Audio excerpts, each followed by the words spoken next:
All right, I think they're ready for us. Steven, you ready? Yep. All right, let's get it. So what's up, everyone? Thank you for another amazing episode of you all watching and tuning in to We Got Next. My name is Christian Hayes. I'm one of your co-hosts, and I have my boy, Steven Springer, with me as well. And we're looking forward to end up talking to you a little bit about fantasy football today, some crazy stories that we heard over the past weeks, and then also diving into Reddcoin. So we will have a special guest coming on for you all in a little bit. Just for everyone out there, we do have two giveaways going on. One is $100 in Bitcoin once we end up getting 100 likes and then 100 subscribers. So 100 likes on any video, and then we have another giveaway of $25 in Bitcoin once we end up figuring out who comes up with the most creative cryptocurrency segment for us. So those are your two giveaways that we have. The next thing I just want to end up letting everyone know about is we will be doing a fantasy draft live on Monday. So Steven and I are in a league together with a bunch of other people, and we typically just talk over fantasy football, and then we have our draft. So we're going to bring on different people from the league to end up just talking through like their picks and stuff. There will be some shit talking going on, of course, in there because we have a bunch of different people that enjoy different teams. So one of my friends, one of my friends is a Giants fan. So then I like the Eagles. Steven's a Steelers fan, and we probably will have another Steelers fan potentially in there. We might have a Patriots fan in there. So just come by on Monday. We'll end up giving you all the details a little later on. But we want to dive right into our fantasy rankings. So last week, if you all watched, we ended up covering, basically, I covered 15 to end up 9 or so, and then Steven did about the same. So Steven, who you got to end up rounding off? We can do from 8 to 1. All right. So again, this is all fantasy related, right? Yeah, this isn't like how we think these quarterbacks are. But just to recap, I had honorable mentions were Kirk Cousins and Baker Mayfield. Number 10 through number 6, I had it would be 6 through 7, right? I think last week. I had Kyler Murray, Matthew Stafford, Ben Roethlisberger, and Ryan Tannehill rounding out number 7. Number 6, Lamar Jackson. So like Lamar's career is either like teams are going to figure him out and he's going to get shut down, or he's not, and he's just going to keep balling. Like he doesn't have any in between. No. So his career, he's one of the few guys in the league who there's no in between in terms of quarterback. Number 5, Josh Allen. If you're asking me who I'm going to take for the next 10 years, him or Lamar, I'm probably going to take Josh Allen because I think that the league is going to figure out Lamar Jackson quicker than not that they figure out Josh Allen, but quicker than they would stop him. Whatever. Number 4, Father Time himself, Tom Brady. Like you just can't not pick Tom Brady for anything, Yeah. Like the Bucs have to be the favorite in the NFC just because they have Tom Brady. I mean, even if they didn't win last year, whatever team Tom Brady's on, I'm gonna pick them to go to the Super Bowl. It's just common sense. Number 3, this is gonna be a surprise. Russell Wilson. Okay. Yeah. I love me some Russell Wilson. I know people have all their opinions about Russell Wilson, and rightfully so sometimes, but the Seahawks need to protect him.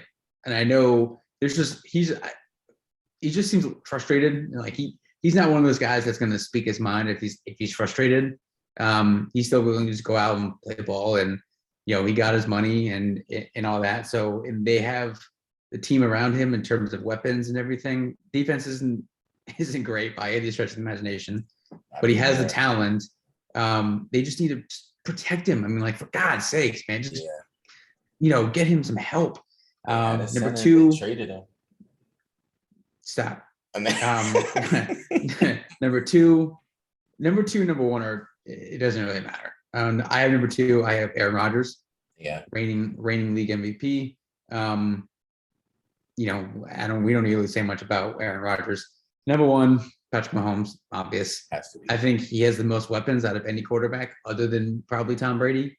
But I mean, it's Patrick Mahomes.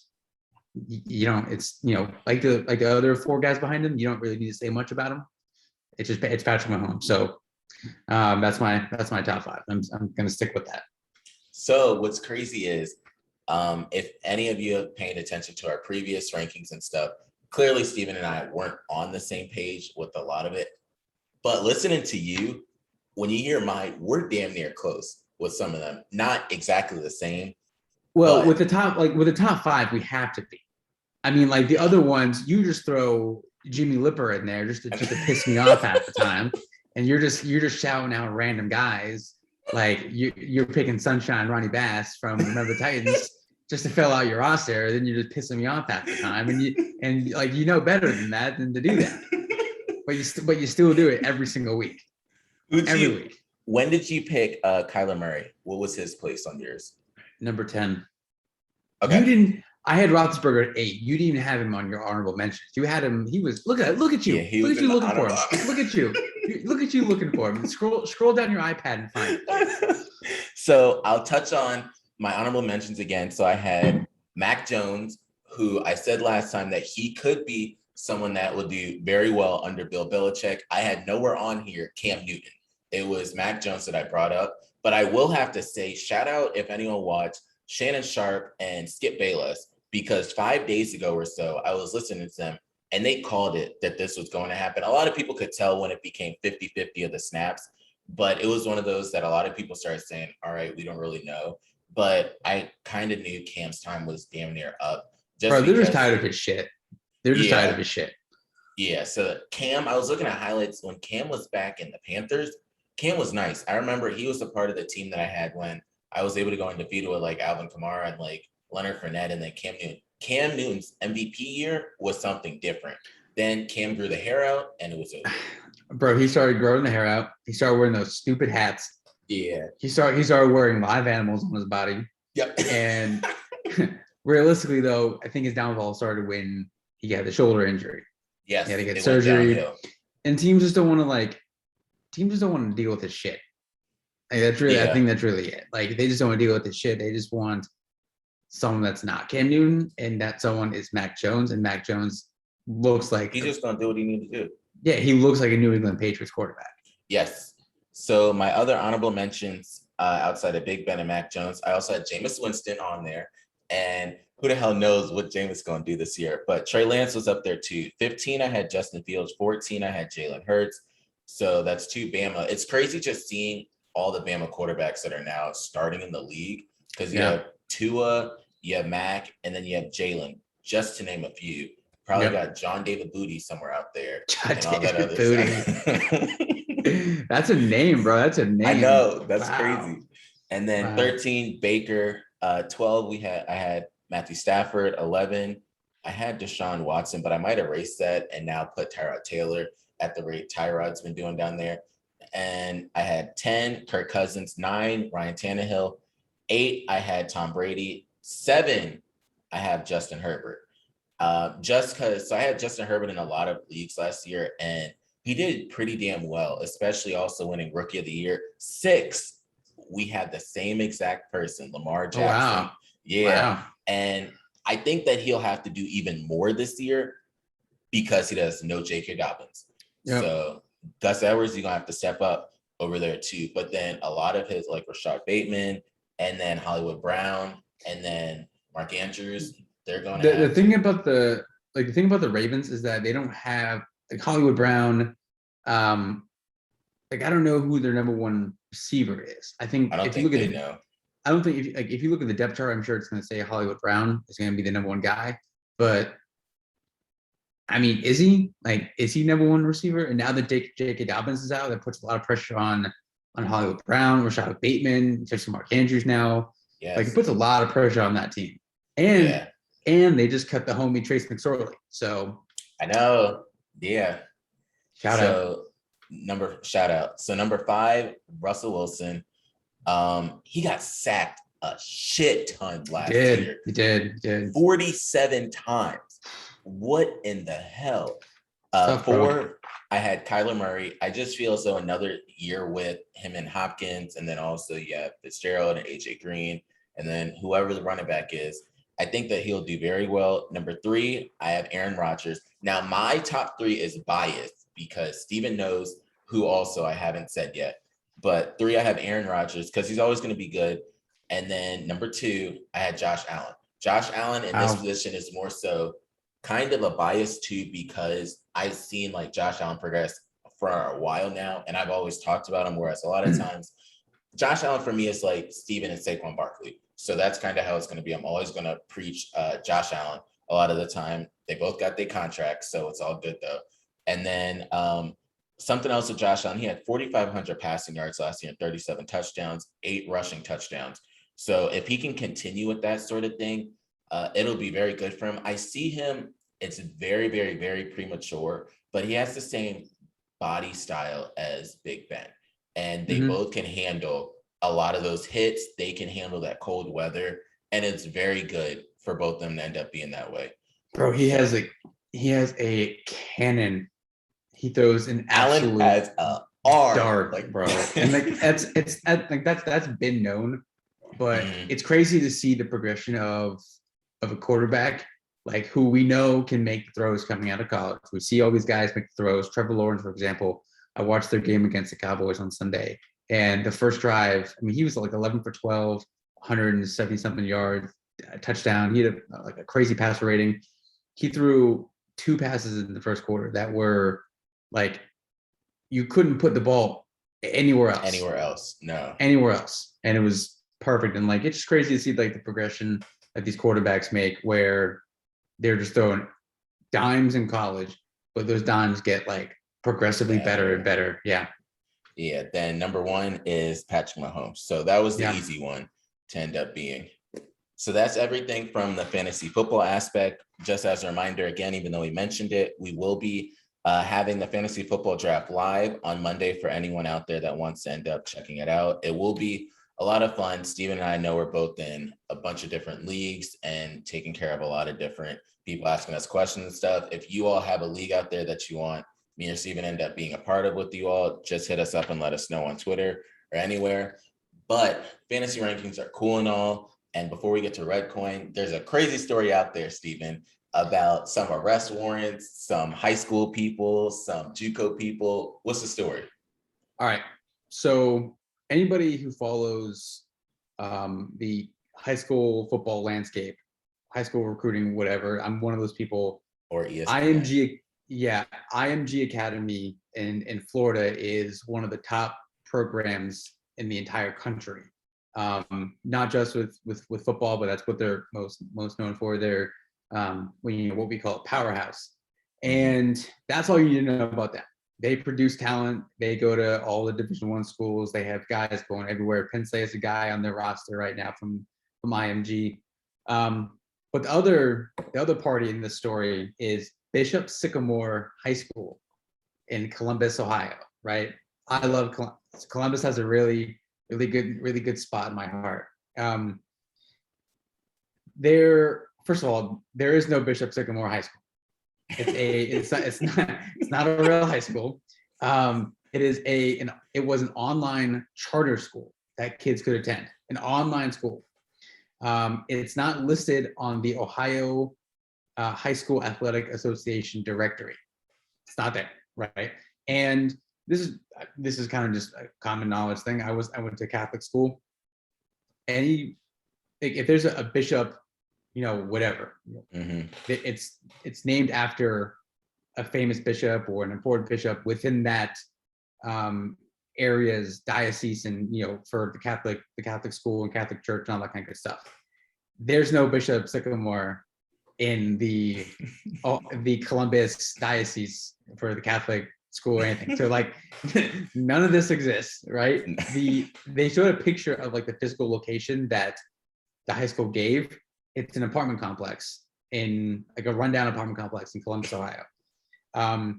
They played 2 games in 3 days, which anybody who knows football that doesn't happen. You don't have to like football. That's not a real thing. Okay. No. That's ridiculous.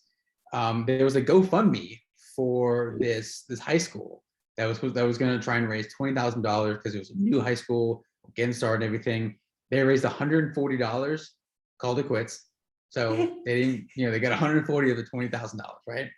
The head coach, who just got fired yesterday, I mean, did he really even have a job? Like, was he really even head coach? He got fired. There was alleged arrest warrants out for him, the head coach of this team.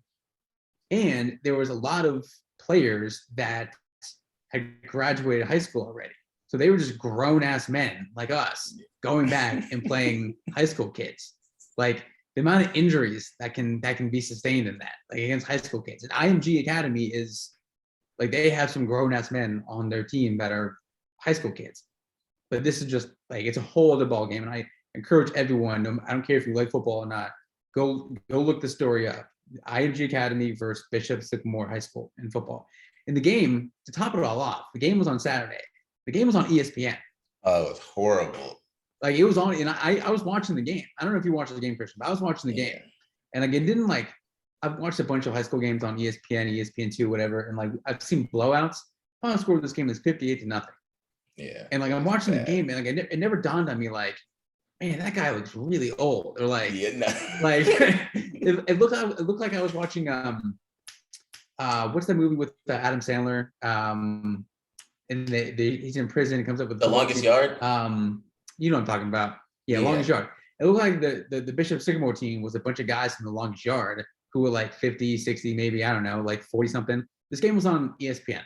The fact that ESPN they got played, like, didn't do their research on this, and like mid-game, the announcers are like, hey, yeah, so we kind of got like straight up, they didn't say this straight up, but they were like, hey, so we got played, this Bishop Sycamore team, they said they had a bunch of kids who were going to D1 schools. We can't confirm any of that. And there's only like 3 or 4 main ways to figure that out in terms of like websites go verify high school prospects. And ESPN just didn't. And it was just a complete mess, complete meltdown. But that was the biggest story from the sports weekend.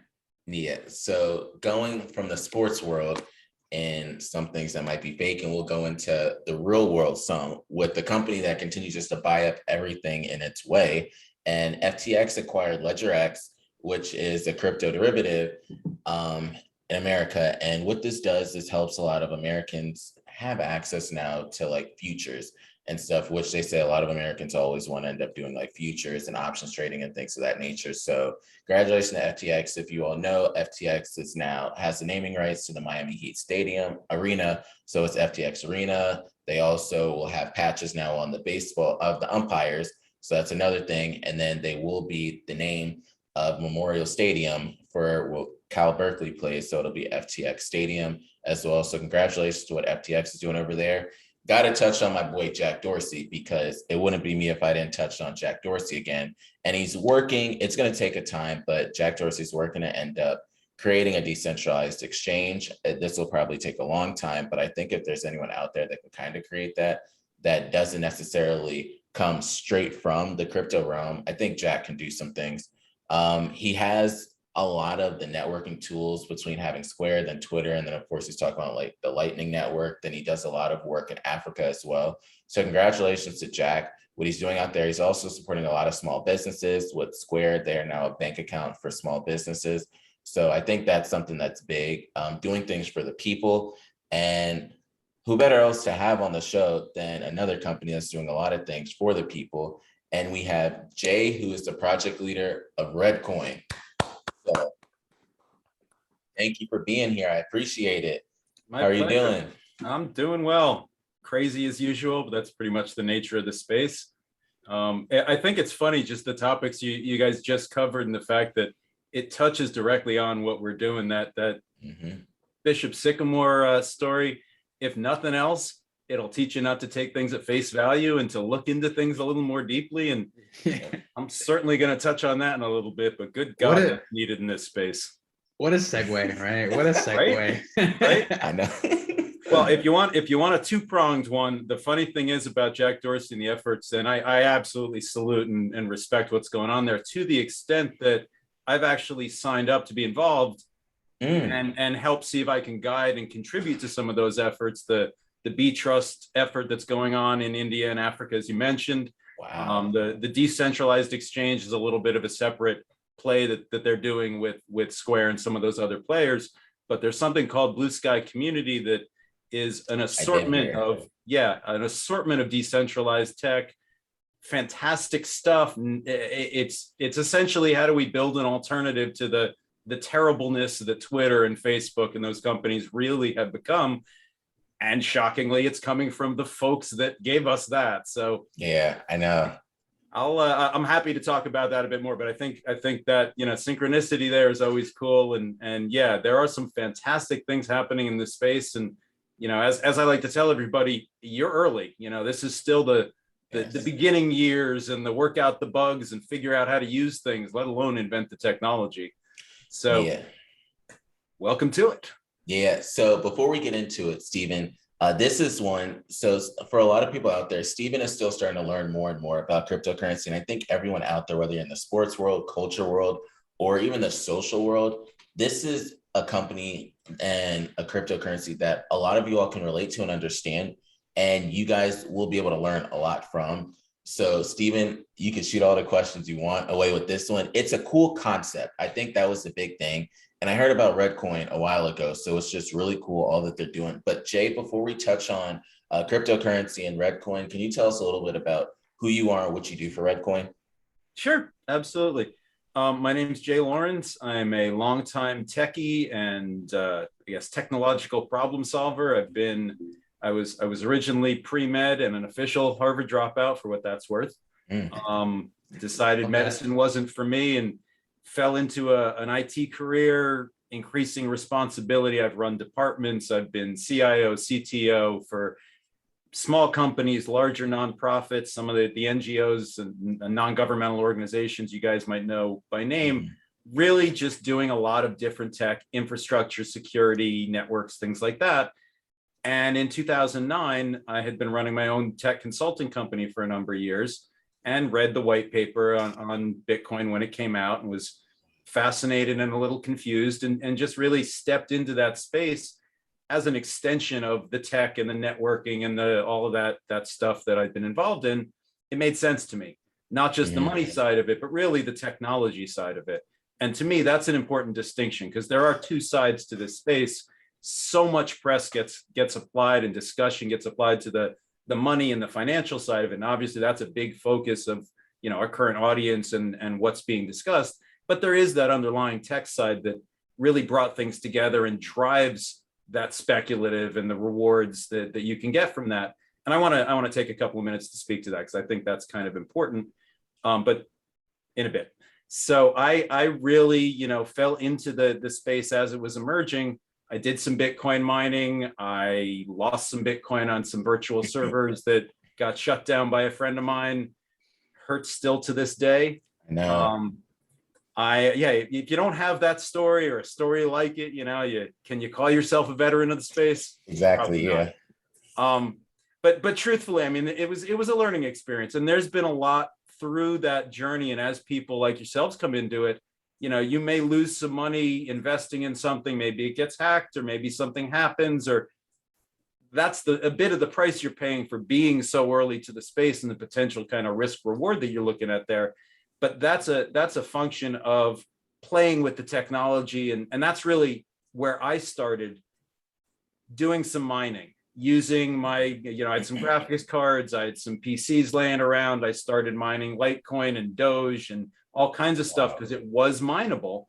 And, you know, at the time there was a growing community on Reddit itself. That was sort of the secondary crypto community after bitcointalk.org, which is really where a lot of the stuff happens and continues to happen. And what happened in the Doge community, I stepped up by virtue of being a tech guy and offered to help with fixing people's, you know, wallets and explaining things as I understood it, and stepped into sort of a community support role there and got really fascinated by what you could do just by clicking a button on your computer and watching the little numbers switch over. It's weird to describe, but if the first time you send crypto and it goes zoop, wow, that was awesome. Well, now imagine on Reddit, all these people with all these Dogecoin tipping back and forth. There was a Dogecoin tip bot that you could reward good content, send a bunch of Dogecoin, and you would have 1 million Dogecoin tip going back and forth for nowadays. That's a little bit staggering. It goes back to the Bitcoin pizza concept, but that concept of assigning a value for somebody's content, they did a good post, they made a good comment, here's some money. That's groundbreaking. And Reddcoin, of which I am not the founder, by the way, Reddcoin was spun up at that time to really target that niche use for social media, not just on Reddit, but across the social network space. Anywhere that you could put a comment or a bit of content that was worth something, this would allow you to get paid for it. And one of the examples, I'm sorry, by the way, I do tend to run off. No, keep going. Okay. We need this. Sure. I need this. I need this. Okay. One of the original examples I like to throw out there was a guy who posted a forum post. I had 2, maybe 3 old iPhones. It wouldn't charge. It just gave you that battery icon with the little flashing red thing, and they're garbage. What do? You throw them away. Well, I didn't want to buy a new phone. I did some searching. The guy on this forum said that he'd been doing device repair for years and talked about the chemistry of the battery and how you could just take the batteries or take the phone, stick it on top of an oven, not in an oven, not a great idea, on top of an oven, a little gentle warmth, take it, plug it in. Sure enough, I recovered at that point 3 phones. I've probably done 6 or 7 through the years. What? You think about the amount of money, just me, I saved personally, just from that dude's comment. I thought then, and I think now, and once we've really got the system reliably in place, I'm going back to this website, wherever it is, that dude deserves a reward. For every phone, every bit of recycling he avoided and all of that. So that model of I can put my knowledge, my own personal value out there, but there's no way to get paid without maybe Patreon taking a chunk or PayPal taking a chunk or people tracking what we're doing and shutting me down because they don't like my particular political bent. Cryptocurrency had a natural fit to that. Reddcoin itself was built to fit that need. So it was made to be 10 times faster than Bitcoin. It was made to have billions of coins instead of just the 21 million. So it's a little bit less scarce. And then the transition that we did after a year, and I can speak to that in a second, really kind of turned up the gas for that ability to freely share Reddcoin, where I'm sure certainly everybody within earshot here, when you get crypto, you hang on to it for dear life. It'll go up. Maybe you do some trading, but hoard. If I get this and I get that and it goes there and I'll be set, it's the common mentality. And for coins that encourage that and encourage that scarcity, that can be a problem when you're talking about actually using it to pay for things or to give to people or to do what you're doing with it, rather than a store of value, which, as we all know, really is kind of where Bitcoin is primarily because of fees and time and things, of that nature. Reddcoin addressed that. And it was meant to be that social media coin. And the other real kind of brilliant move that the original founders, who I respect quite a bit and have long since left the building, they came up with this concept of a piece of software that would leverage that fast. The fee structure is very low. So most of our transactions are actually free. So again, you're not paying gargantuan fees just to make this happen. Again, that's crypto as it should be, not these horrifying Ethereum gas fees. So that was terrible. What these guys, it really makes it almost unusable, and it leads to layer 2 solutions like Polygon and all the guys that are doing it great off. But again, that's fundamental, drawbacks to what we're dealing with, and sort of this methodical, how do we solve those now that we've found them? Well, with Reddcoin, they had the founding team had identified the fact that, and lots of other people did too, that these long crypto addresses were unwieldy. You can't give it to someone easily. Maybe you have to copy and paste it. Maybe you have to scan it or a QR code. But at heart, why not make it, my screen name is Tech Adept. Why not make it Tech Adept? Let me register Tech Adept somehow under my control. And again, we're talking decentralized and everybody's got their own keys. They came up with this idea of Red ID that would allow you, using the Reddcoin blockchain and paying a transaction to register this, to secure your own name, whatever it might be, as long as it was unique and nobody else had it, paying a little bit of a fee for it that would go back to our stakers, the equivalent of our miners. And for history, for the rest of the blockchain, you now have that name linked to an address that you don't have to give somebody the address for. You can just say, here, send it to Tech Adept through this software. And that seemed to solve one of the problems.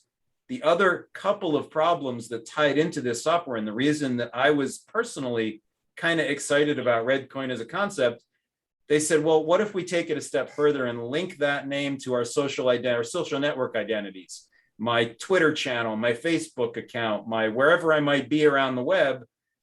If somebody wants to tip a Facebook post, it'll go back to that same wallet address, kind of centralize things while being decentralized.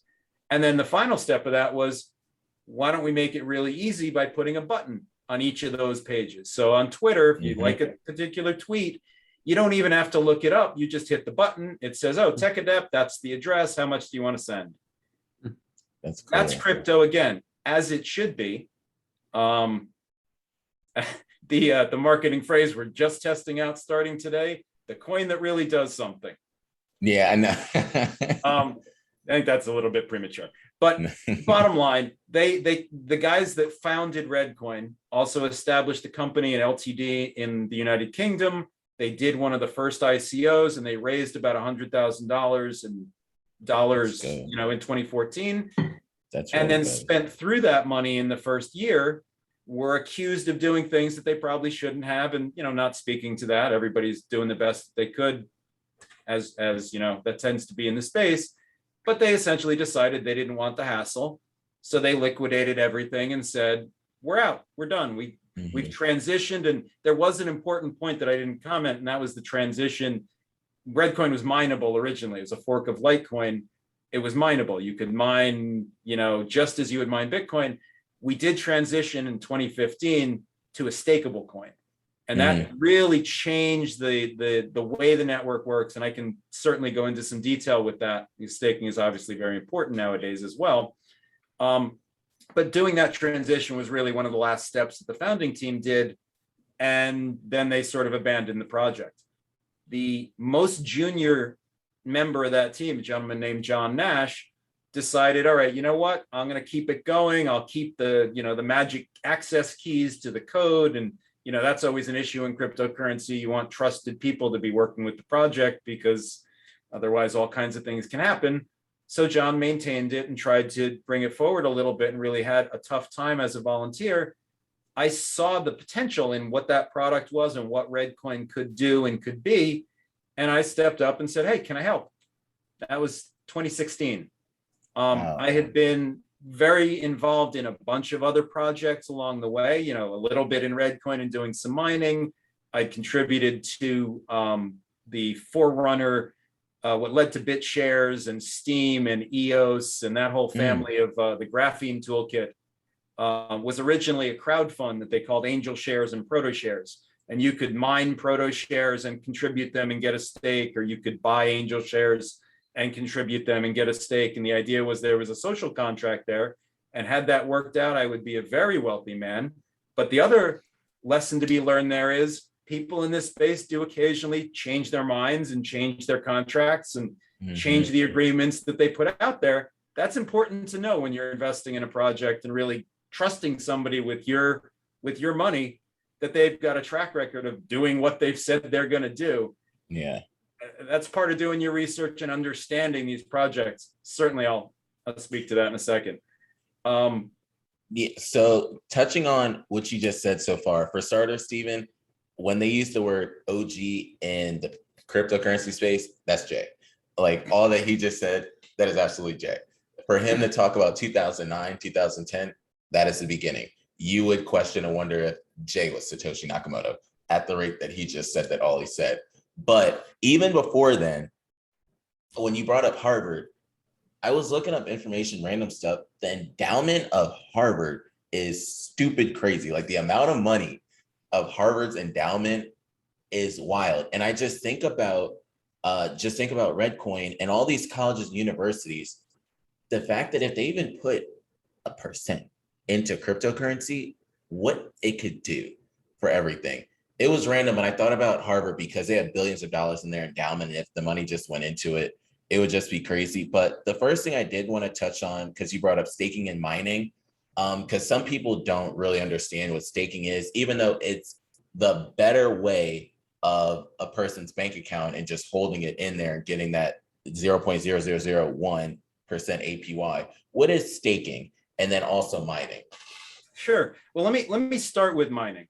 Mining is Bitcoin's mechanism for securing the network. You've heard proof of work, I'm sure. That's the quote algorithm, the consensus algorithm that drives Bitcoin. And what that means, just to boil it down quite a bit and try and take out some of the complexity, proof of work means I'm confirming that this thing that I'm submitting to you is valid by proving that I did a bunch of work. And in this case, it's a bunch of mathematical work and factoring very, very large numbers. The details of how that happens are pretty arcane, and I'm happy to go into it for anybody that cares. For the case here, basically, the equipment, these racks of Bitcoin miners in quotes, and as an example, this is a Bitcoin miner, one of the original ones. Yes. This is a USB device that's got, if I remember right, about 1 mega hash of power, so it can do about 1,000 calculations per second. It's not a lot. Crazy. It's not a lot. No, but that's crazy. Well, and this is what I use to mine some of the early stuff with. The idea being that you're doing a very hard calculation that eventually comes out with a particular result that has a bunch of zeros, let's say. It's very infrequent that you'll get that result that has the right number of zeros. In fact, with Bitcoin, the calculations not timed exactly, but adjusted. So that happens approximately once every 10 minutes. That's the block time for Bitcoin. That's why when a miner finds the right number, they are able to use that to go through the rules of Bitcoin and sign a block, which again is getting a little bit technical. The crypto and cryptocurrency comes from cryptography, comes from the idea that you can encrypt information in a way that it's hard to adjust it without breaking it. Basically, if you think of a picture in a frame, you can't take the picture and draw on it without getting it out of the frame. That's kind of what's going on with the cryptography. That's what Bitcoin mining is. It's a regulated process to allow machines that have proved that they're putting in the work on the network to submit additions to what's basically a big fancy database. At bottom, that's what's happening. A blockchain is a large database that's copied around the world, and all of the different clients, all the different miners, they all agree you can't make changes to it unless all of these people agree that that guy was the one. Well, that's inefficient. It's a lot of wasted energy. You hear about the eco-friendly, dilemma that all of this Bitcoin mining just to secure the network and make it run takes up data centers and data centers of equipment. There's an argument there that, and I like to use the Christmas light analogy, there's a ton of energy being wasted for Christmas lights, and not to mention the floors and data centers worth of equipment that the banks and the other big businesses use. That being said, given where we are in the world, maybe not a good idea to just take it for granted. Staking was built as an alternative. And we, just like a lot of the other cryptocurrencies, are an open source project. We borrowed from other projects, and other projects borrow from us, and everybody sort of advances their own tech at their own pace and in their own direction. But we borrowed from some coins like Purecoin and Blackcoin that were first generation staking, and we adjusted it. And I say we, the founding team, adjusted it so that it rewarded the movement, the velocity of money. And our algorithm in Reddcoin is POSV. It's proof of staking velocity, which is unique to our chain. And what that means is the more you move it around, the more the rewards are. The more at bottom, what staking is replacing that mining function with something that is using your actual stake on the network. Your amount of Reddcoin that you're holding gives you that ability to approve a block on the network. If you don't have any Reddcoin, you can't participate, in the sense that you can sort of watch it happen, but the network doesn't want to know, oh, well, I tried to submit this transaction. It actually allows you to use that as a much more eco-friendly method of securing the network. And in turn, what it means is, instead of mining rewards and block rewards, you would earn Bitcoin if you were mining. In our network, everybody is a staker and everybody receives a reward. 10%, we have a dynamic scheme that initially was designed at 5% annually. It's not bad if you're looking at what your typical real world returns are. We actually took it a step further and evolved it. And our team can take responsibility for this. We did this in 2019. Version 2 of that staking algorithm actually looks at the network and says, oh, only a percentage of people are staking compared to all the Reddcoin on the network. We're going to reward them for being engaged and multiply those rewards, because the goal is to keep that 5% inflation on the network.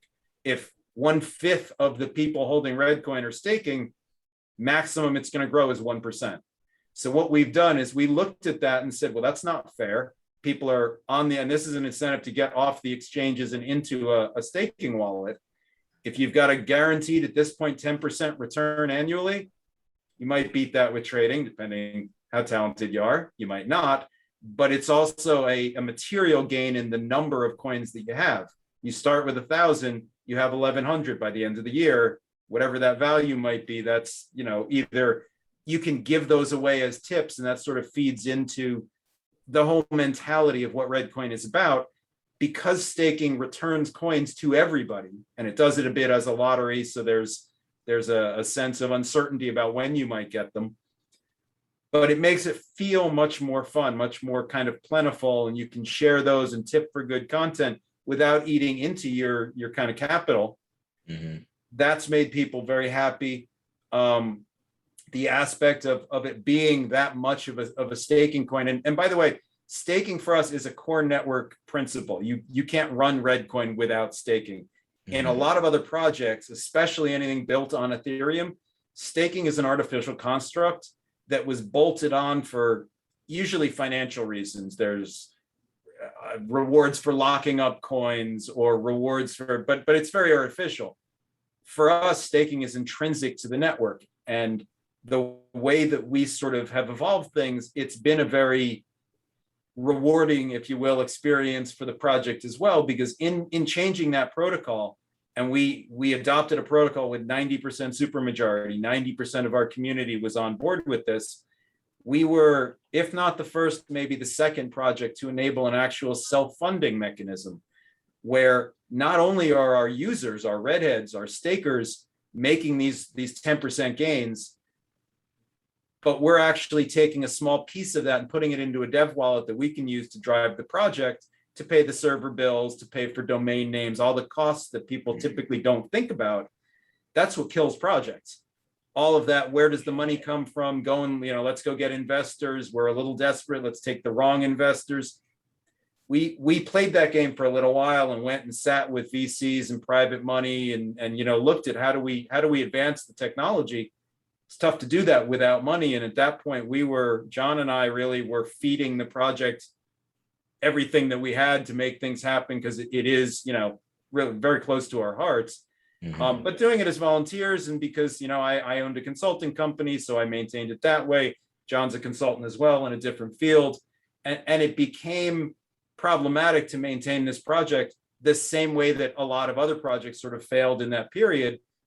We went to our community and said, hey, this is a win-win-win for everybody in this space. They adopted it. That's the other trick to this is it's a proof of stake network.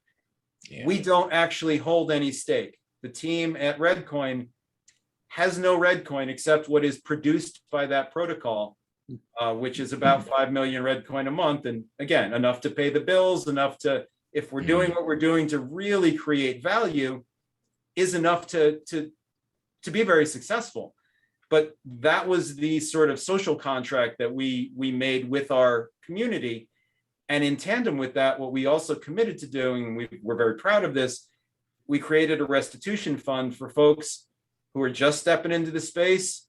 And I said before, everybody loses. The fact is, everybody loses sometimes. Yeah. You send a transaction to the wrong address, or you add a zero and you can't, things happen. And we realized that. My background as an IT and a help desk guy really spoke to how we could support people, knowing that we could enable some Reddcoin to be generated by the project. We committed 10% of that to be given back to our redheads. Grandma formatted your laptop, you put your password in, you recorded it wrong, not you lost money trading, or you bought something on Silk Road and you probably shouldn't have, but people who genuinely lost and really were hurt by it and would have just left the space with a bad taste in their mouth forever. That's our mission, to make that better for them. So we've given back millions of Redcoin to people just in that capacity. And then we've also established a charity fund where we give back another 10% of that total amount for charity events, for folks that need it, for a whole manner of things, really just to put the human back into, the crypto side of things. That's something that Red has really kind of evolved into. And it makes us a bit more than just your typical cryptocurrency or just your typical, payment company. That's wrapped up in sort of what Redcoin is and the mission. And really, it's taking that technology and using it to help people is really the story behind Redcoin. It started as a social media, as a social network sort of monetization, micro content creator, payment channel. It's all very good buzzwords.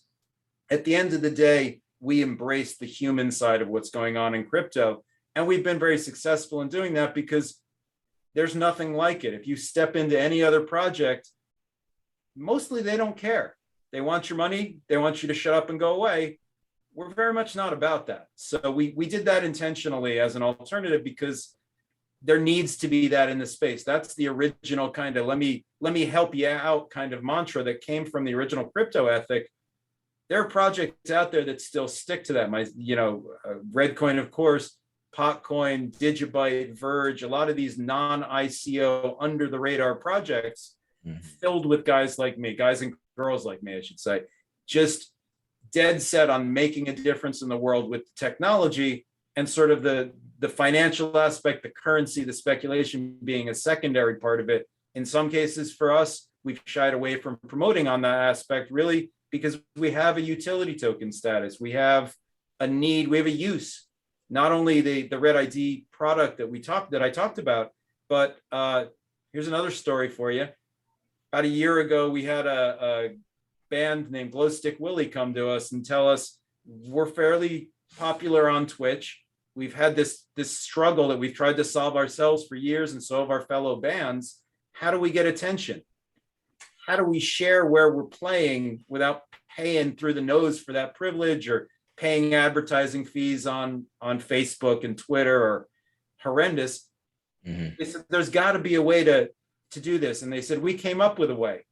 It involved our own cryptocurrency and paying our fans to share, but there's so much involved in that and the legislation, the regulation. What if we use Redcoin? We built RedShare, and it's live now in its first version, redshare.com with 2 Ds.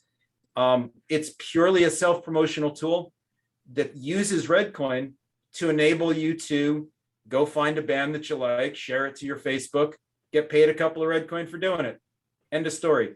No middleman, no slowdowns, no remittance fees, and nobody taking fees for letting you do that. The reason behind that really is it's not just Redcoin. I'm very much not a Redcoin maximalist, which you might expect, but very much in favor of all kinds of projects that are supportive of this. Let's enable the little guy. Enough with the monolithic companies that are just extracting and data mining everything they can from all of us. The fundamental message behind Bitcoin originally was peer-to-peer cash, peer-to-peer money, transfer of value without that middleman. So that's the kind of approach to solutions, the things we want to build. And now that we're self-funded, we have our own mandate. We can do whatever we want and not have to be beholden to investors and things of that nature. It does make for a very open-ended proposition. And to that end, RedShare isn't built to make money. Red Jam Radio, which is just being spun up as an independent radio station, again, to showcase small talent that couldn't otherwise get a voice. Good. Again, being subsidized by our POSV funding straight from the blockchain, purely to make a difference in people's lives. Get some of those small artists some exposure. There's some good music out there. Glowstick Willie too. I always recommend them. They're now our house band. Oh, that's good. So I had 2 questions for you. The first one is, would you say it's a similar concept to how like the Brave token is with BAT, how you can tip in different ways? Do you know what I'm saying? Oh, yeah, absolutely. Brave's an interesting project. They went the ICO route. They went Yeah. they're really, their mechanism, their application is a bit different. It is a browser, but it's focused around advertising. And it's focused around basically the existing advertising networks aren't giving you anything. We built an alternate advertising network that you can earn BAT tokens from, be, in this ecosystem. I would say they've compromised some of their crypto values in the name of building a solid product. And I can absolutely respect that it is a good product. They've had some security issues, but what I think is hysterical is we actually came out with our tipping button before they did. So again, open source space, everybody does borrow from everybody else's project. But if I showed you the MVP Red ID product that we came out with in 2018, you'd go, wow, that button looks awful familiar. That's crazy. Yeah, because I know a lot of people probably know about Brady because of their different sponsors and ads and promotion that they do on the forefront, but people really don't know what happens on the back end. The other question I did have, Stephen, did you have a question? Yeah, I got 3. And then, go ahead. Don't worry, I'm good. Just keep asking away. Okay, so the other thing I had a question of, because Reddcoin is something that I genuinely had an interest in. How can someone withdraw their funds? Because I know a lot of times if you do get a tip from somebody because your content was either good or like in a band and you guys receive Reddcoin, how would someone withdraw the funds? It really depends. One of the things we're trying to do is make it a bit more of a unified experience. And Red ID was the first step towards that and was really a desktop browser extension. In solving that, project funding and as I said, the upgrading the protocol took us the better part of a year. But the realization that we came to at the time was this needs to be a mobile product. It needs to be on Android and iPhone, and 80% of the market is mobile. People aren't going to be sitting at their desktops tipping. They might be on their phone. They might only have a phone. So our goal from that point, really up till now, was to take that same technology and put it in a mobile footprint, make it a unified social media tipping single wallet across all of these platforms, really extensible and centralized is the wrong word, but pulling together all of those pieces of your life while doing it in a decentralized way where only you control the keys. So that really is kind of the master goal. At this point, we have our 4 million block party scheduled in about 30 days, which is a significant milestone for us, obviously. Yes. We are hoping to bring out a version of Red Mobile at that time. We haven't committed to it. We're still kind of hedging because there are, building software is tough, but we are expecting to bring that out shortly. And again, that should simplify, and that's been the goal right along, to make it easier just to go, boop, here's some value. I like what you did, boop. And to do it in a way that's decentralized, that nobody has access to those keys and those funds, but you, not us, not anybody on the platforms, just you. And that's important, So Stephen, I got one more, but Jay, so this is something you probably hear a lot about with the Poly Network, then T-Mobile with their hacks and all the security stuff going on. Can you talk a little bit about the Reddcoin security? Because I know a lot of people are probably concerned with like T-Mobile, some of the information being compromised, and Poly Network, a lot of money, then all these DeFi hacks that happen. Well, sure. One thing I would say is it seems like a lot of these projects, Reddcoin, Ripple, there's lots of names, there's lots of pretty icons. On the surface, they may mostly all seem the same. I would say the biggest takeaway from this talk or one of the biggest ones I would say, is projects are not necessarily all the same. However, anything that's built, let's say, on Ethereum, anything that's an Ethereum token or a Polygon token is part of that sort of community, is part of that. And there are tools for creating things on those networks, on Ethereum or on Polygon or on BSC or what have you, very quickly. It would take me 20 minutes to create Tech Adept coin. And to put a website up and to tell you, this is our structure. And And you don't know that it just took me literally 20 minutes.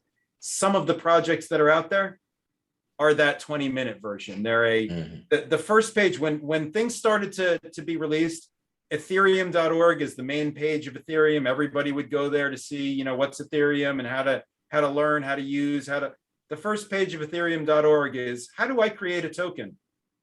The second page of ethereum.org is, how do I use that token in a crowdfund? Wow.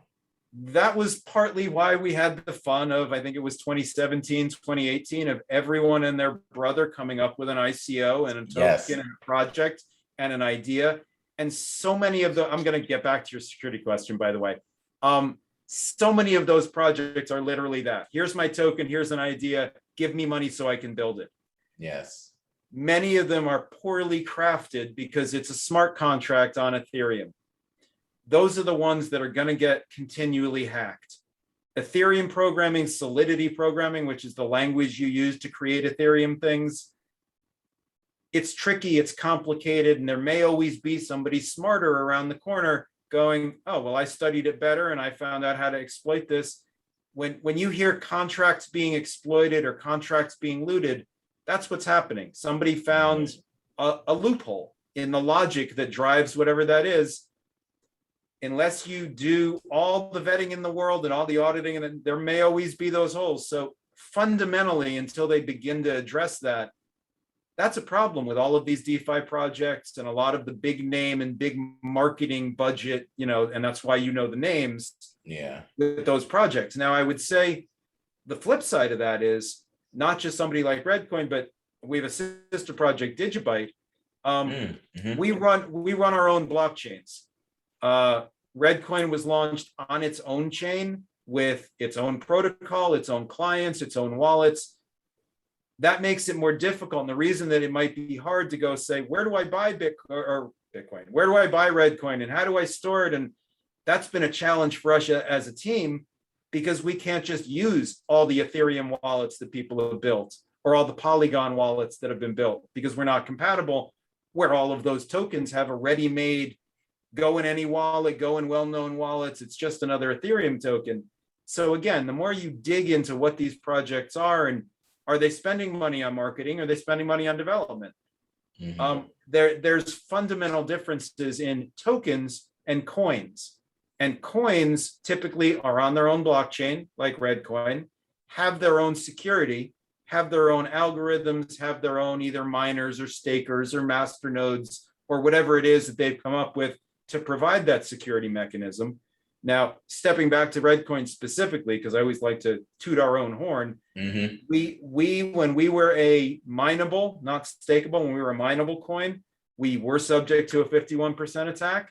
And the simple version of what that means is, if you control slightly more than half of the nodes on a network, Bitcoin, for example, you can literally override everybody else and say, no, this is the proper blockchain. And it has these weird transactions in it that undo some ones I spent back there, but you guys can't do anything about it because I have the majority and I can create the blockchain.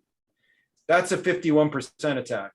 And for smaller blockchains that are still mineable, particularly where the mining algorithm that they're using is something that you can rent machines for, you can actually take over half of a smaller blockchain network and rewrite things. That's a problem. That's another reason why lots of chains had transitioned from proof of work to something else. For Bitcoin, it's a little bit more problematic to own that 51% of the network, obviously, and everybody's real charged up about making sure that doesn't happen. But it's a risk, and that's a security problem. For Reddcoin, there's no such thing. You would have to, because it's a proof of stake coin, your returns, your ability to guide the network is dependent on how much Reddcoin you own.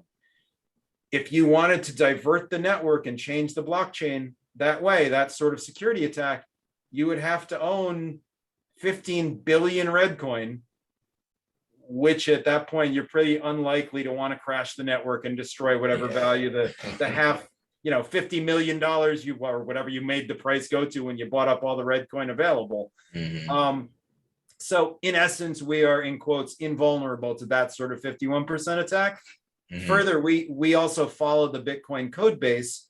Our current release wallets are somewhat out of date, and there are no major security known issues, but software being software, things are discovered every day.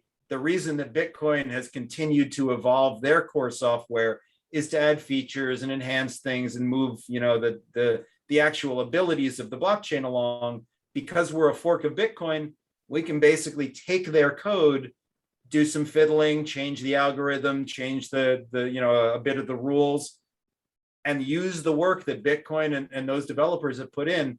We are presently in the process of doing a move from 0.10 to 0.21, which is 11 versions of Bitcoin jumping and a whole lot of, and actually not as much security as you'd think, a lot of database and performance and how do we make this work better? But basically the short answer there is we rely on the fact that Bitcoin is now $1 trillion industry and their developers are doing a bang up job of jumping on everything security related as it's discovered. We get to benefit from that out of open source. Yeah. Stephen, what you got? So I have two questions and one statement.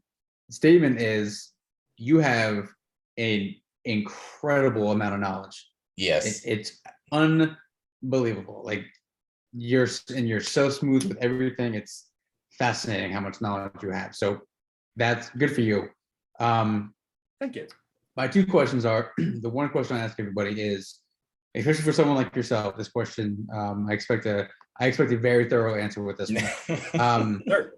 So folks like myself who are just getting into Bitcoin or just getting into crypto in general, people know the word Bitcoin, but they don't know what it is. They don't know the ins and outs, and they don't know all the details about cryptocurrency and everything and all the different companies and whatnot. But it's been around since 2008, 2009.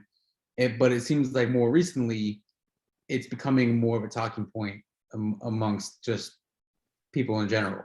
Over the last 4 or 5 years, I guess, I would say it's becoming, conversation at the bar or like the water cooler talk on Mondays, at the office or whatever, family cookouts. Why do you think that is? I know there's a large social media presence. It just keeps growing and growing, and social media is just this unstoppable train, for better or worse. And all the different news outlets and media companies that are covering it, that talk about it. Your neighbor Frank talks about it, whatever. Why do you think it is that now, or over the last handful of years, it's becoming more of a talking point and more like almost like socially acceptable to talk about it, to maybe say you don't know about it? Whereas in the beginning, it was like, if you didn't know about it, you didn't talk about it. Like if you didn't know anything about crypto, about Bitcoin or whatever, and you couldn't hold a conversation, it was almost keep that to yourself. Why do you think that is? Like, especially these days, why do you think it's more of a talking point, and why do you think it's becoming more prevalent now than it was, 10 years ago? It's a great question, actually. And I would tell you, just by way of prefacing what is going to be a long answer, you ain't seen nothing yet. So that actually leads me into my second question. Oh, that was enough of an answer? Okay, cool. So that's coming from someone like you, that is a perfect answer. But I can back it up if you want. I tend not to. So you can expand on that with this answer, actually. So great answer. So with all of your tech background knowledge and everything, and how long you've been in this space and how long you've been doing everything that you've been doing,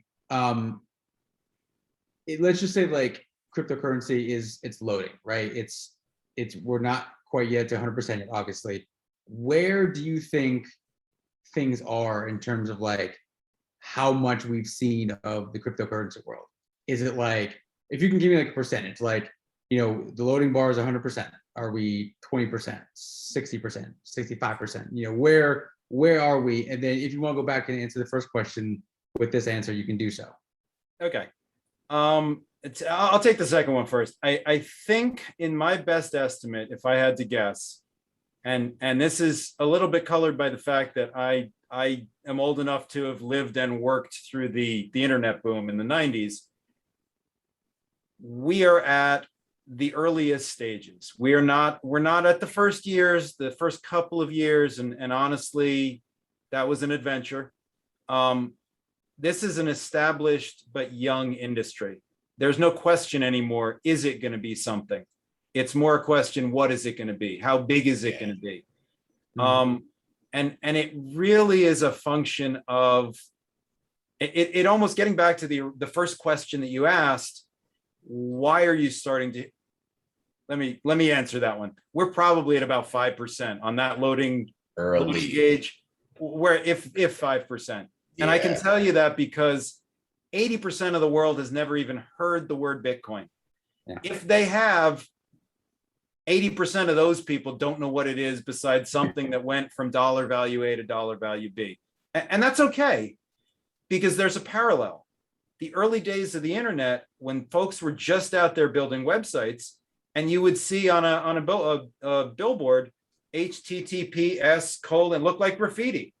What is that thing for? Why is there words and symbols? And nobody got it. Nobody understood what a URL was, or what a website was, or what it could do, because the tools weren't there to easily browse, and animation was slow, and the connectivity was slow. A page would take 30 seconds to load.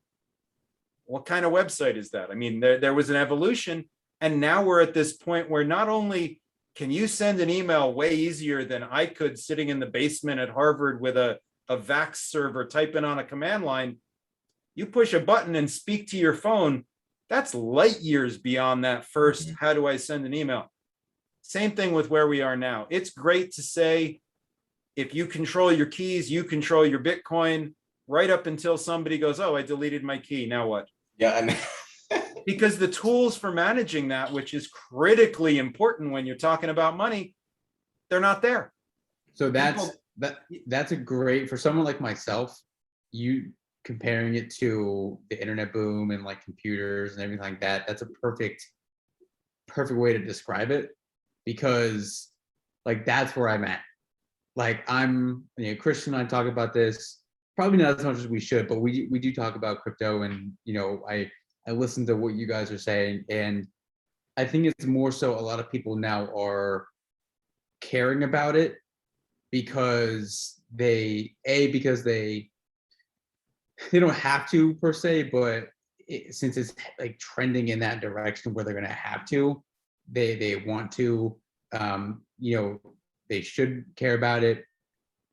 Whereas 5-6 years ago, no offense to you guys, but no one gave a shit.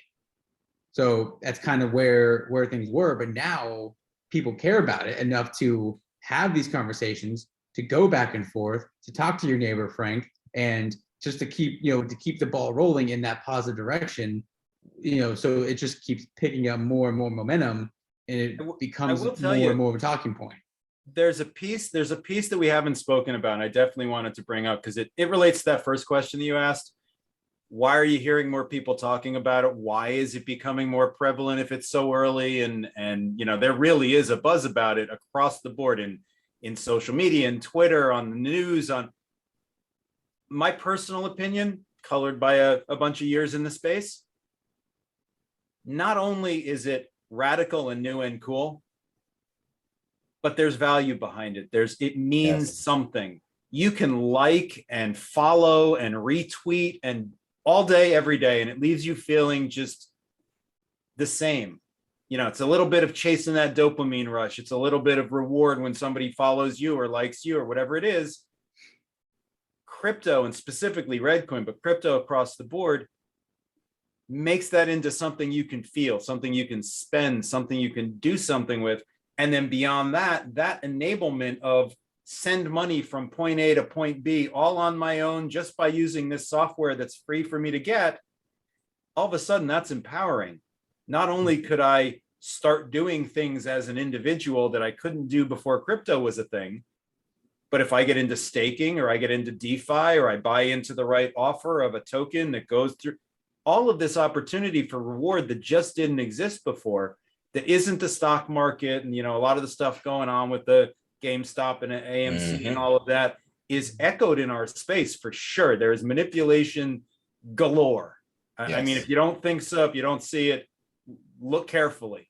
And that's really, I think, what's driving a lot of this with the pandemic, even before that, with social kind of divisiveness and people being afraid. And we've had quite a bit of that in society lately, globally, not just, in America or here. Redcoin is a very global group.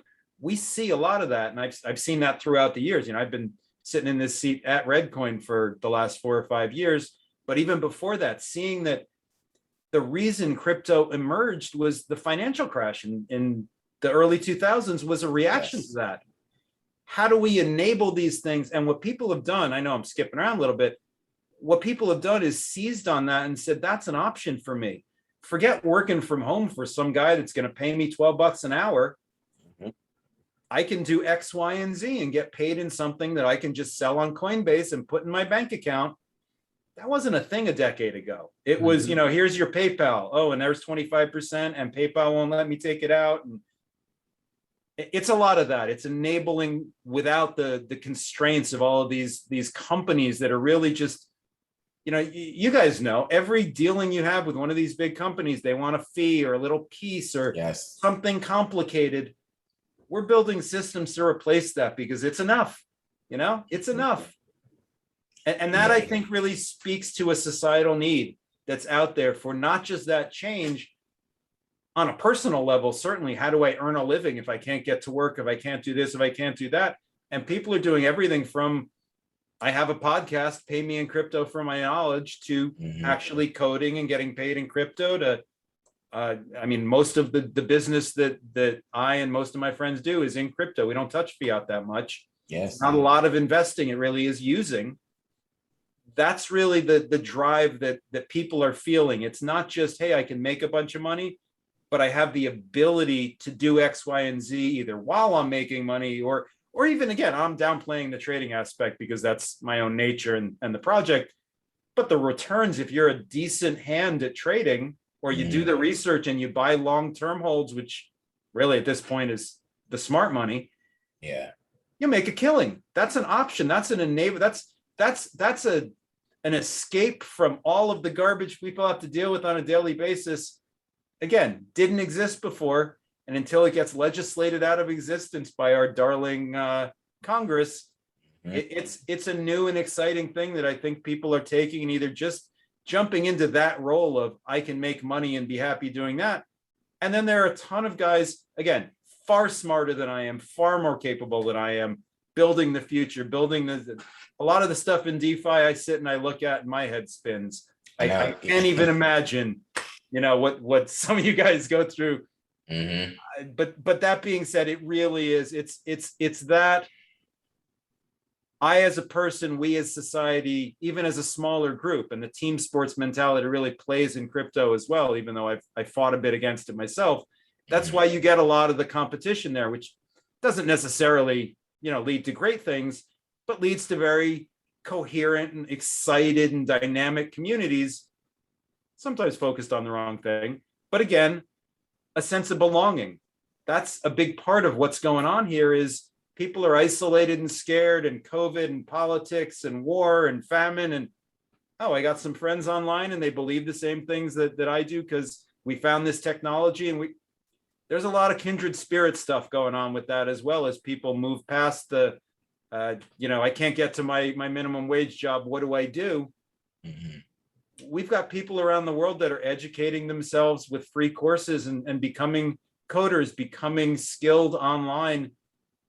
It is societally kind of redefining. It's not just the financial aspect, but that's tied up into it. If there wasn't a value, if there wasn't money behind it, it wouldn't work. Yeah.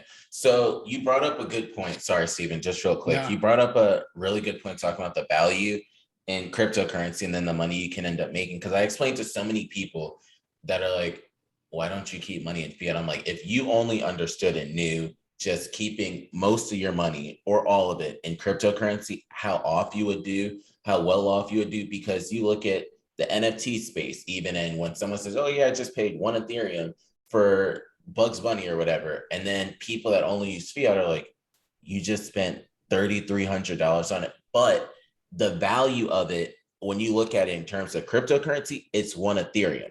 And that's kind of how it is. And people end up building up to get to that, or like Bitcoin, or having hundreds of thousands or millions of Reddcoin. It's very different. But when you look at it in terms of a fiat, it seems totally different. But they need to understand a lot of these fiat currencies are always being devalued. Whereas the amount in Ethereum or Reddcoin or even Bitcoin, these are all hedges against that. So it's not going to devalue the price of that. The value of it is going to continue to increase. And that's something I really do appreciate, just understand that value and understanding there is people, yeah, they do futures and margin trading and options, but you can keep that in the stock market. I can just put my money and invest in cryptocurrency straight up and I'll be fine. I don't have to 100x, 50x to end up betting against it. And then you end up liquidating yourself. You can end up just putting your money in and you'll be fine by that. So that's something I did want to end up saying in terms of that. The other thing I just wanted to ask really quickly is, where can people pick up Reddcoin if they're interested in getting more or getting some? Before I answer that, I just want to make a comment about what you just said, because I really enjoyed that. There's a site called bitcoinrainbow.com, if I remember correctly. And bitcoinrainbow.com is a pretty little site that plots the chart of Bitcoin since inception against this nice rainbowy arc, but it does it with a logarithmic graph. Now, if you picture what a rainbow kind of looks like, that's the curve that Bitcoin's following if you look at it on a logarithmic basis, which is looking at it on a graph that's according to the powers of 10, not arithmetic. So it goes up 1, 10, 100, 1,000. That's the arc that Bitcoin is following.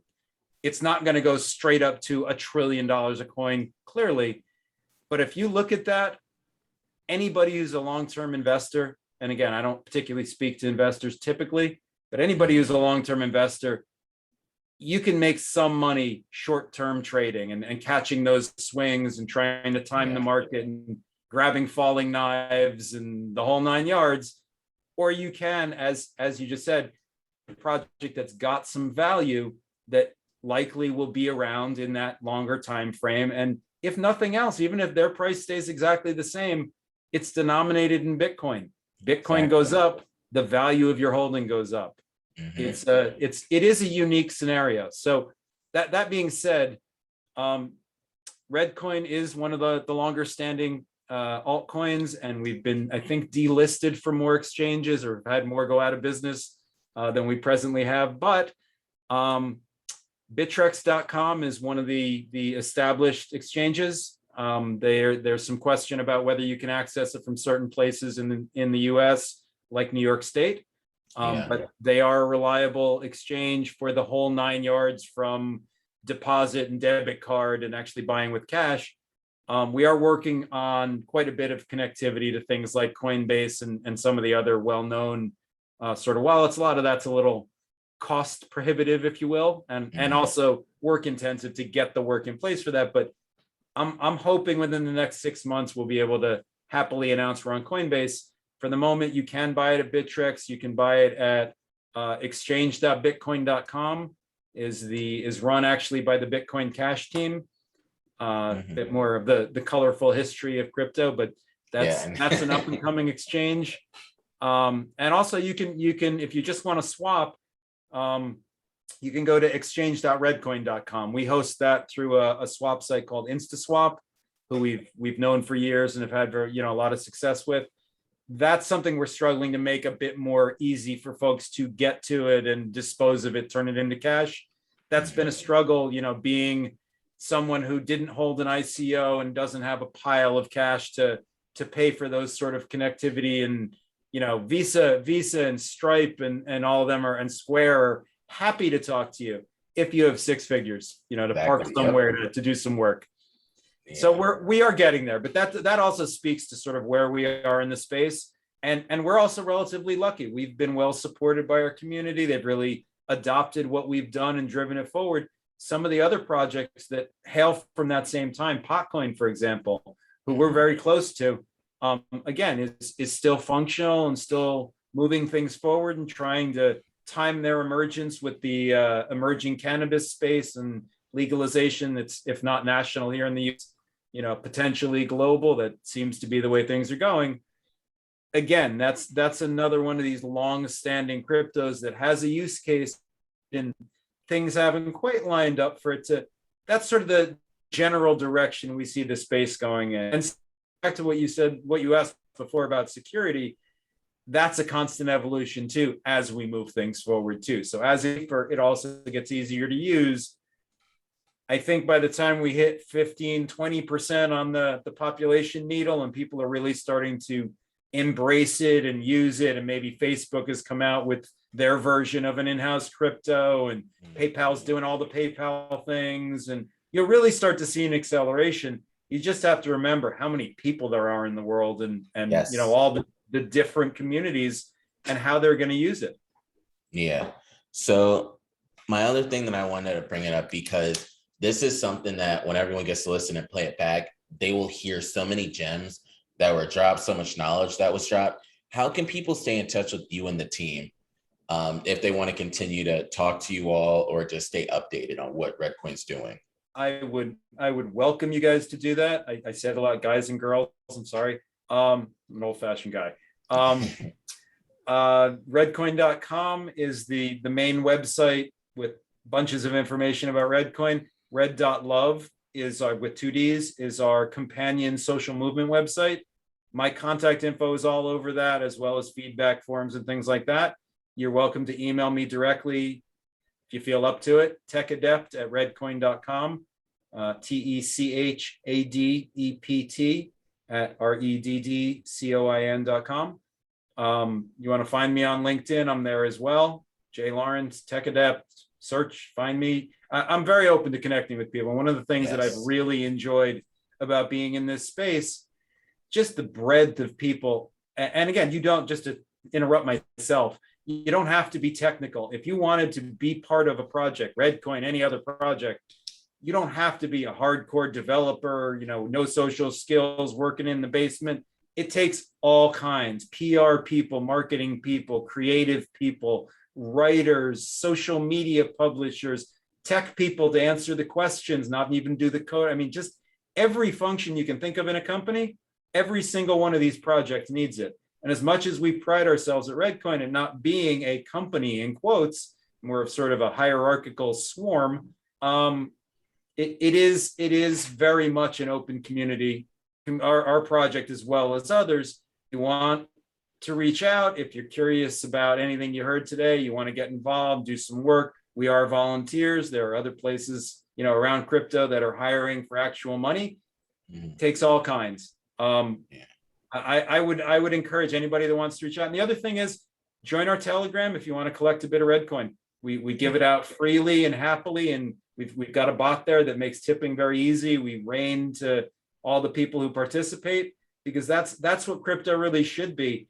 And some of the people that hang out there have been feeding their families based on that. It's a way of crypto really changing lives. And the stuff that we take for granted, that 3,000 and change NFT that you said, there's folks in our community that have realized, we can get Reddcoin and stake it, and that $10 I'm making in Reddcoin a week feeds my family. Exactly. That's the sort of stuff we really want to catalyze, and we want good people. So don't hesitate. And if you want to reach out, if you want to message me, feel free, or info@redcoin.com will work too. I enjoy talking to you guys. I do this as often as I can. I just taught an adjunct class at Columbia University for a friend of mine, because it's about sharing, what I know and all of that. If you want me to come back, I'm happy to. Yeah, of course. I know Stephen and I would always love to have you all back. Well, love to have you back. I want to also take time to just thank Reddcoin and the team as well. I want to thank Jay for coming on here. I really do appreciate it. It's something that I think a lot of people will start to realize and learn about. I was just scrolling on Twitter, as I usually do, and they were saying the next wave that people are going to start to understand is the social aspect of cryptocurrency. And people don't necessarily understand that yet, but they will start to understand what the social aspect of cryptocurrency will be able to bring to everyone. With us closing up, Stephen, what you got for the people?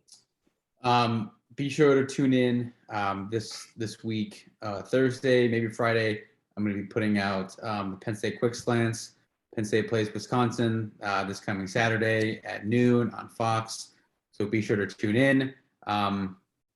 Jay, that was unbelievable. You have so much knowledge in there that we haven't even come close to tapping into. I'd love to have you back and do this again for a longer period of time. So thank you for stopping by. Yeah. Jay, do you have anything to say to the people before we close up? The only thing I would say is you asked me to decide on who my favorite sports team was, and that was a tough call. Mm-hmm. So if I could just throw that one in, because I did have to think about it, I'm going to have to say the Chargers back when Kellen Winslow and Dan Fouts were playing, and nobody since then, because I've been working on tech. That's a good one. That's a real good one. So I can't top anything that Jay has said today. And my story, well, what I'm going to say at the end is about school. I apologize to all the schools out there. But so, Stephen, I had class last night. As everyone knows, I'm in school at George Mason. And we had our little break and stuff like that. Yeah, cool. Everything is fine. And we have to do a lot of homework and stuff. So it'll take like 2 to 3 hours for like one chapter. So I was talking to one of my friends and we were like, I feel as though the amount that you may earn for homework should be more than like 10 to 15%. Kid you not, somebody in our class, not going to name the person because they'll know exactly who they are, was like, I disagree. It should be worth less. I was like, all right, like, you know what? This is what I was saying. Get this person out of the class. Yeah. So, so that was can't have them. Yeah. So I was doing work today. I was like, God damn, like you really said I disagree. Meanwhile, I just took 3 hours to finish this homework assignment. So that was the only thing I had to end today. I want to just once again say thank you to Reddcoin. I appreciate everyone that does listen to all of our different episodes that we end up having. Jay, you were amazing today. We greatly appreciate it. And with that, we're out. Thanks, everyone. Peace.